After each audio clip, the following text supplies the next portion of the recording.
বিসমিল্লাহির রহমানির রহিম। ভাসানী অনুসারী পরিষদের কর্তৃক আয়োজিত ইসরায়েল কর্তৃক ফিলিস্তিনিদের উপর যে নির্যাতন নিপীড়ন যে খুন খারাপি শুরু করেছে, আমি প্রথমেই তাদের কালো হাত ভেঙে দেওয়ার জন্য সবার প্রতি আহ্বান জানাচ্ছি। আমি যদি বলি আপনারা যারা আছেন তারা ফিলিস্তিনের পক্ষে ইসরায়েলের সঙ্গে যুদ্ধে যাবেন কি বলেন? যাবেন আপনারা? দেখেন, আমাদের সরকার এখন পর্যন্ত কোনো প্রতিবাদ, কোনো রকম কোনো বিবৃতি দিচ্ছে না। আমি আশা করব অতি সত্বর আমাদের এই সরকার যেন তার প্রতিবাদ করে এবং কঠোর প্রতিবাদ করে। আজকের এই সভার সম্মানিত সভাপতি বীর মুক্তিযোদ্ধা জনাব শেখ রফিকুল ইসলাম বাবুল ভাই এবং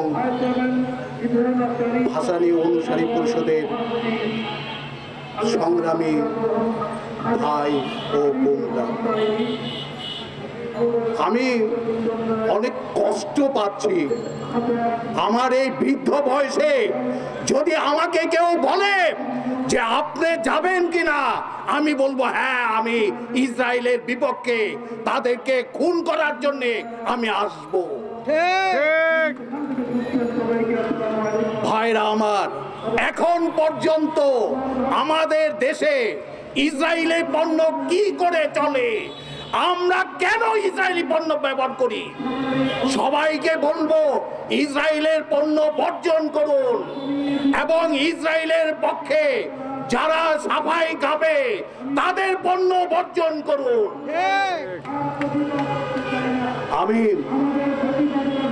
এই ভারাক্রান্ত মন নিয়ে বলছি যে ঈদের মাঠে কত নর পশু হলে ঈদের মাঠে বম্বিং করে, হাজার হাজার শিশু মা ভাই বোনকে হত্যা করে। এদের কি বুক একটুও কাঁপে না? কাঁপবে কি করে? এরা তো রক্তে মাংসে মানুষ না, এরা পশু, পশুর চেয়েও খারাপ। ভাইরা আমার, সময় নির্ধারণ করে দেওয়া হয়েছে, অল্প সময়ে কথা বলতে হবে।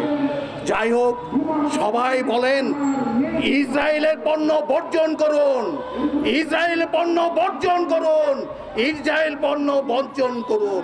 যেখানে ইসরায়েলের কিছু পাবেন সব কিছু ভেঙে চুরে চুর খালচার করে ফেলবেন। ভাইরা আমার, বোনেরা আমার, সবাই ইসরায়েলকে যদি কোনো রকম কিছু আঘাত করতে না পারেন তাদেরকে ধিক্কার দেন। এই বলে আমি আমার বক্তব্য শেষ করছি। আসসালামু আলাইকুম।